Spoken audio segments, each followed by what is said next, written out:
Hello, hello, bonjour à tous et à toutes, me voici à nouveau en direct comme tous les mardis. Bon, j'espère que cette fois-ci je n'aurai pas de petits bugs informatiques comme la semaine passée où j'ai une connexion internet qui était un petit peu instable. Donc croisons les doigts pour qu'aujourd'hui tout aille bien.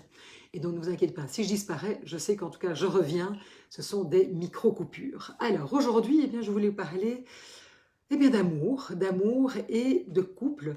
Et je voulais en fait vous partager ce qui, selon moi, de nouveau, je veux bien, ça n'engage que moi, sont en tout cas peut-être des compétences essentielles, indispensables, selon moi, de ce que je peux observer d'abord en me regardant moi-même, évidemment, moi, dans mon couple, dans mes couples, puisque j'ai eu plusieurs couples, mais aussi ce que je peux voir dans les consultations, donc j'ai envie de dire les compétences essentielles pour bien, pouvoir vivre un couple épanoui. Parce que c'est sûr que le couple aujourd'hui a énormément évolué, quand on voit ce qui se passe aujourd'hui, ce qui se passe du temps de nos parents, de nos grands-parents, etc.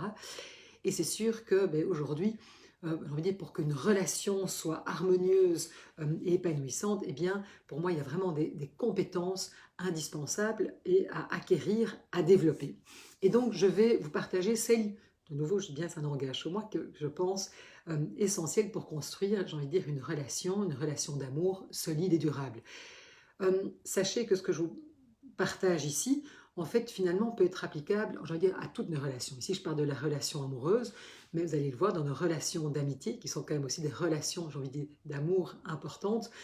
C'est des choses qui se jouent aussi, ou les relations avec nos enfants, etc. Donc, vous allez voir, il y a certainement des choses que vous pouvez en retirer, même si vous n'êtes pas en couple aujourd'hui, ou vous n'avez pas le souhait d'être en couple. Alors, première, je dirais peut-être compétence, ça va vous paraître évident, mais je voudrais vraiment revenir dessus. C'est ce que moi j'appelle être capable d'avoir une communication saine, c'est-à-dire arriver à exprimer ses besoins avec clarté, mais surtout avec responsabilité. Je m'explique. C'est sûr que pour moi, si on veut avoir j'ai envie de dire, une relation qui soit épanouie, c'est clair qu'il est important qu'on puisse avoir une communication qui soit authentique et respectueuse. De nouveau, avoir une communication authentique et respectueuse ne veut pas dire qu'on ne peut pas se disputer, soyons bien clairs. C'est évident que il y a plein de moments où on n'est pas d'accord, où ça vient nous chercher, où on peut se disputer encore, apprendre à bien se disputer, mais donc c'est important. Donc quand je parle de cette communication authentique et respectueuse, c'est-à-dire qu'est-ce que ça signifie? C'est prendre, ça c'est vraiment important, prendre la responsabilité de ce que l'on ressent, prendre la responsabilité de nos besoins, c'est-à-dire c'est notre responsabilité d'abord d'analyser ce que l'on ressent et puis d'identifier nos besoins plutôt que de tomber dans le reproche. On sait bien que la plupart d'entre nous, en général, notre mode de communication par défaut, c'est le reproche et ça c'est un véritable poison. Donc c'est important, je disais, de prendre la responsabilité de ce qu'on ressent, de nos besoins, et de pouvoir les exprimer évidemment de manière claire et audible pour l'autre. Pour pouvoir se faire, il est sûr que c'est important d'arriver à se connecter à soi-même pour quelque part mieux comprendre ce dont on a réellement besoin. Je le vois tous les jours, c'est incroyable la difficulté que l'on a à revenir à soi, vers soi, pour se connecter à en fait, qu'est-ce qui se passe, de quoi ai-je besoin? Et c'est vrai que très souvent, je prends un exemple, mais ça arrive tellement souvent, et Dieu sait si j'ai pu le dire dans le passé, et peut-être même parfois encore déraper aujourd'hui, on apprend tous les jours, mais quand on dit « Oh, tu fais jamais attention à moi, franchement, tu n'en as plus rien à faire », c'est peut-être intéressant de revenir à soi et de se rendre compte qu'en fait, aujourd'hui, peut-être que j'ai besoin de plus de connexion avec mon partenaire, ma partenaire. J'ai besoin de me sentir proche. C'est très différent de dire oh, écoute, j'ai besoin de me sentir proche, là, je me sens fort éloigné de toi. Tiens, prends-moi dans les bras, ou j'aimerais qu'on puisse passer un chouette moment à deux. C'est quand même mieux que de dire tu ne fais jamais attention à moi. Donc vous voyez que ce changement, là, ça peut vraiment tout transformer. Donc ça, c'était premier point. Deuxième point, qui pour moi est aussi vraiment indispensable, c'est de comprendre, de prendre conscience de l'impact de notre passé sur nos relations. C'est clair qu'on n'arrive pas dans son couple ou dans ses relations comme avec une page blanche en fait quelque part. C'est sûr que nos expériences passées, notre éducation, nos blessures émotionnelles, tout ça, ça va évidemment influencer directement notre manière d'aimer et d'être aimé. Et ça, c'est vraiment important parce que je me rends compte que, enfin, en tout cas, moi, je sais que je n'en avais pas du tout conscience, mais je me rends bien compte qu'avec toutes les personnes que j'accompagne, c'est vraiment un grand classique, on n'a pas conscience de ça. Et donc, on ne se rend pas compte, mais c'est que parfois, enfin même, j'ai envie de dire même très souvent, tant qu'on n'en a pas conscience, on va répéter quelque part des schémas inconscients qui sont hérités de notre famille, de nos relations précédentes, etc.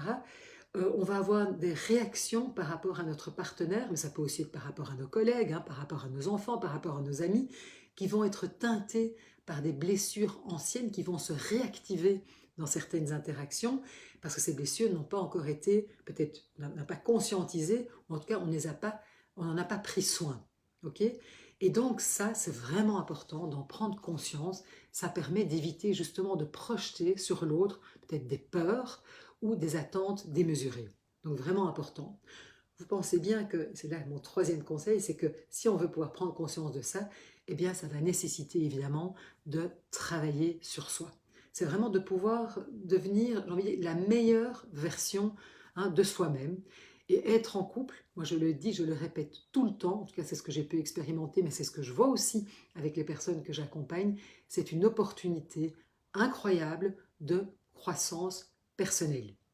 Hein, qu'on soit en couple actuellement ou qu'on ait été en couple, hein, si on vit une séparation, c'est vraiment tout ce que ce couple nous apprend sur nous. Okay, parce que justement, on va apprendre, c'est pour ça que c'est important de faire ce travail sur soi pour comprendre nos mécanismes, notamment nos mécanismes de défense, hein, nos modes de fonctionnement, et identifier aussi ce qui, dans nos comportements, peut nuire à la relation.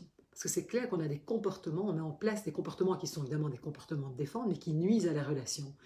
Et donc, c'est accepter que la relation, hein, c'est pas, contrairement aux idées reçues, hein, c'est pas, voilà, le couple, c'est pas un endroit où voilà, c'est facile, on s'aime et puis tout est ok. Non, c'est un endroit où on va être challengé et ça va nous pousser à évoluer. Le couple, moi je dis toujours, c'est un creuset d'évolution.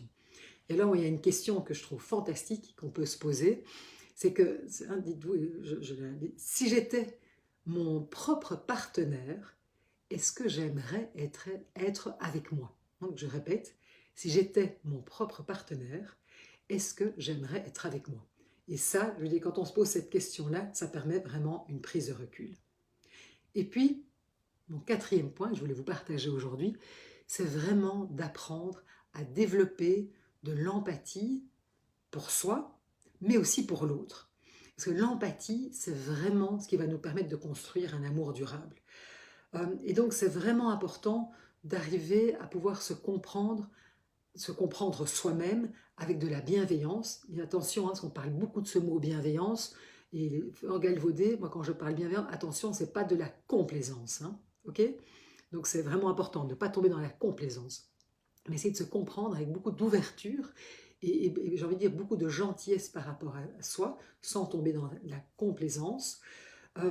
Et c'est vraiment, mais aussi attention, parce que ça c'est un petit peu les dérives, j'ai envie de dire, du développement personnel, où on devient quand même très fort me, myself and I, hein, comme je dis, où tout à coup on est tellement centré sur soi, mais il ne faut pas oublier aussi qu'en face de nous on a quelqu'un, hein, on a un partenaire, une amie, un collègue, et donc important aussi de prendre en compte les besoins de l'autre personne, donc de notre partenaire, même s'ils sont différents des nôtres. Et c'est ça évidemment souvent qui est compliqué.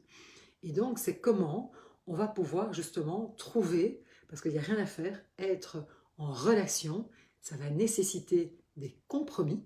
Et donc, de nouveau, attention, compromis ne veut pas dire s'écraser, ne veut pas dire faire passer les besoins de l'autre avant les miens. Non, mais c'est de pouvoir trouver des compromis qui sont respectueux de chacun, surtout évidemment quand les envies sont opposées.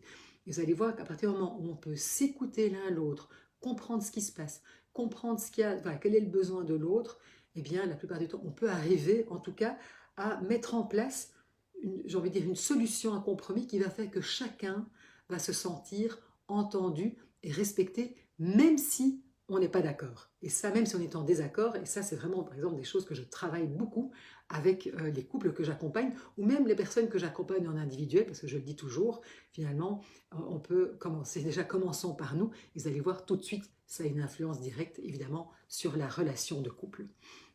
Donc, ce que j'aurais envie de vous dire voilà, aujourd'hui, parce qu'on va, je dirais avec l'approche de la Saint-Valentin, on parle beaucoup d'amour, etc. Mais c'est clair que aimer ne suffit pas. Non, je veux dire qu'aujourd'hui, être en couple, ça demande beaucoup plus que juste de l'amour. Ça nécessite des compétences, je veux dire, de développer certaines compétences et un engagement, non seulement envers soi-même, évidemment, mais aussi envers l'autre, parce qu'on est en relation. Et donc, comme je le disais, ça nécessite de la communication, prendre conscience de comment notre passé impacte notre présent, évidemment de travailler sur soi, et puis avoir aussi de l'empathie. Alors ça, c'était, j'ai envie de dire, pour moi, les 4 clés essentielles. Voilà, comment ça résonne en vous, que vous soyez en couple ou que vous ayez été en couple? Qu'est-ce que vous en pensez? Est-ce que vous en voyez d'autres que vous auriez envie de partager? Moi, je serais très intéressée voilà, que vous partagiez, j'ai envie de dire, vos réflexions en commentaire. Et puis, si vous n'avez pas envie de les partager, je vais dire devant tout le monde, moi, la semaine passée, c'était très chouette, il y a quelqu'un qui m'a envoyé un message. N'hésitez pas à m'envoyer un message et je me ferai un plaisir voilà, d'échanger avec vous. Voilà. Euh, Bonne réflexion. Et puis, je serai ravie de vous lire. Et puis, comme d'habitude, si vous me voyez en replay, mettez-moi un petit hashtag replay. Là-dessus, je vous laisse et je vous souhaite une très belle après-midi.